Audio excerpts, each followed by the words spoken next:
वल्लाहु मअस-साबिरीन, अल्लाह इल्म के एतबार से सब्र करने वालों के साथ होता है। सब्र करने वाले के ऊपर जब भी कोई मुसीबत आती है अल्लाह तबारक तआला को सबसे पहले मालूम हो जाता है, अल्लाह तबारक तआला उनके मसाइल को हल कर देता है। तकदीर लिखने वाला ही वही है, बंदों पर मुसीबत डालने वाला और मुसीबत टालने वाला भी वही है, इसलिए इल्म के एतबार से वो बंदों के साथ है। आयत नंबर 249 यहाँ पर मुकम्मल होती है। आइए इस आयत से हमें जो नसीहतें मिलती हैं वो क्या क्या मिलती हैं, उन नसीहतों को देखते हुए चलें।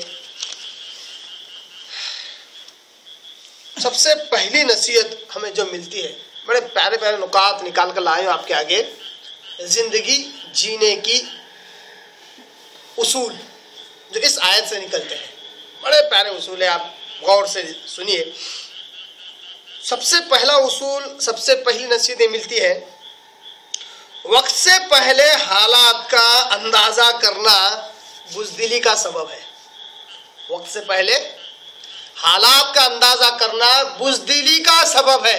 जैसा कि क़ालू ला ताक़त लना अल-यौम बिजालूत व जुनूदी, जैसे ही जालूत के और उसके लश्कर को देखा वक्त से पहले, जबकि अभी मुकाबला भी नहीं हुआ, मुकाबला हो और अंजाम सामने आए फिर इंसान फैसला करे तो कोई हर्ज नहीं। अभी हालात आए भी नहीं, उससे पहले ही फैसला कर लिया, ये बुज़दिली का सबब होता है। इसकी क्या मिसाल है कि इंसान पर अभी कोई मुसीबत आई नहीं है, 6 महीने के बाद आने वाली है, 1 साल के बाद आने, उसकी तैयारी आज कर रहा है, तो जाहिर सी बात है जब वो हालात आएंगे तो ये कमजोर से कमजोर तर होता जाता है। बेहतर यह है कि उन हालात को आने दो, फेस करो, उसको अंग्रेजी में कहते हैं बी हेड ऑन, उसको टक्कर दो, आप उसको फेस करो, खुद ब खुद हालात कमजोर पड़ जाते हैं, इंसान मजबूत रहता है। तो वक्त से पहले हालात का अंदाजा करने से क्या हो जाता है, इंसान बुज़दिल हो जाता है, डर पैदा हो जाता है, पस्त हिम्मती हो जाती है। दूसरा, सिर्फ असबाब पर निगाह रखना ये तवक्कल के खिलाफ है। देखा कि ये ग्रुप छोटा है और असलह के एतबार से भी कमतर है, और जालूत का ग्रोह जो है वो असलह के एतबार से भी ज्यादा है और ग्रोह भी बड़ा है। असबाब पर निगाह रखना ये तवक्कल के खिलाफ है। अल्लाह की जात पर अगर कोई शख्स तवक्कल रखता है और दावा उसका सच्चा है तो वो सिर्फ असबाब को न देखे, अल्लाह की जात अहम है, असबाब सानी हैसियत रखते हैं, असबाब की कोई हैसियत नहीं, ये भी गलत है, असबाब सानी हैसियत रखते हैं, सेकेंडरी दर्जा है इसका। तो सिर्फ असबाब पर निगाह रखना ये तवक्कल के खिलाफ है। इसी तरह सिर्फ असबाब पर भरोसा करना ये ईमान के भी खिलाफ है। सिर्फ असबाब पर भरोसा करना ये ईमान के भी खिलाफ है, जबकि असबाब से नतीजा नहीं निकलता, ज़राइयों से नतीजा नहीं निकलता। अल्लाह तबारक तआला ने कुरान मजीद में कहा, वलिल्लाहि आक़िबतुल उमूर, हर काम का अंजाम निकालना ये अल्लाह के हाथ में है। वलिल्लाहि आक़िबतुल उमूर, हर काम का, हर सारे कामों का अंजाम निकालना अल्लाह के हाथ में, अंजाम निकालने वाला अल्लाह है। इसलिए असबाब पर भरोसा करना, असबाब से नतीजा निकालने की कोशिश करना ये ईमान के भी खिलाफ है। हाँ, ये नहीं कह रहा हूं कि असबाब को नजरअंदाज किया जाए, क्यों? चौथी बात, असबाब का छोड़ देना भी तवक्कल के खिलाफ है। असबाब का, ज़राइयों का छोड़ देना भी तवक्कल के खिलाफ है। जो लोग ये कहे कि हम किसी चीज को नहीं मानते, हम किसी चीज पर भरोसा नहीं करते, खेती बाड़ी कुछ काम नहीं आती, दुकान मकान कुछ काम नहीं आता, सब करने वाली जात अल्लाह की, ये तवक्कल और ईमान दोनों के खिलाफ है। तवक्कल और ईमान दोनों के खिलाफ है। जो शख्स ये कहता है कि दुकान मकान से फायदा नहीं होता, खेती बाड़ी से फायदा नहीं होता, बस निकल पड़ो अल्लाह के राह में, अल्लाह इसके बगैर भी खिलाएगा पिलाएगा।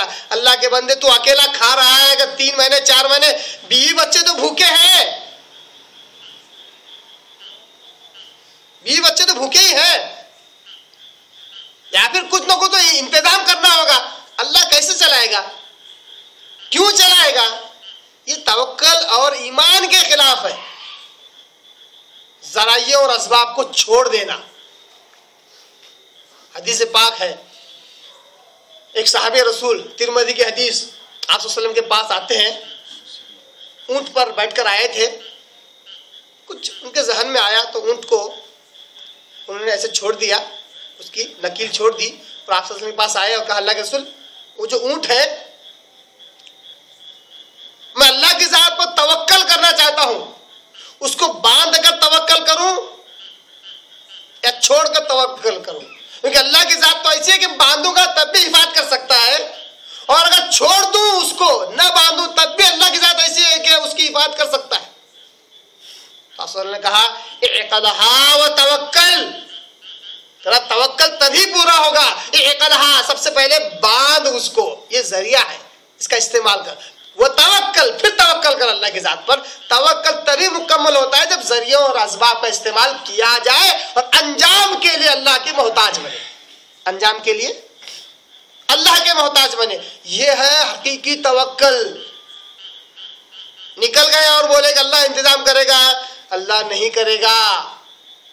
हमने कईयों लोगों को देखा, बात इसी ज़िमन में निकली है, बहुत सारी उधारियां कर लेते हैं, इतनी उधारियां हो जाती है कि 40-50 हज़ार 1 लाख तक उधारी पहुंच जाती है। जब देने की सकत नहीं रहती, अब अल्लाह इंतजाम करने वाला है बोल के भाग जाते हैं, कहाँ पे, जमात में निकल जाते हैं। मैं जमात को बुरा वाला नहीं कह रहा हूं, मगर लोग ये कर रहे हैं।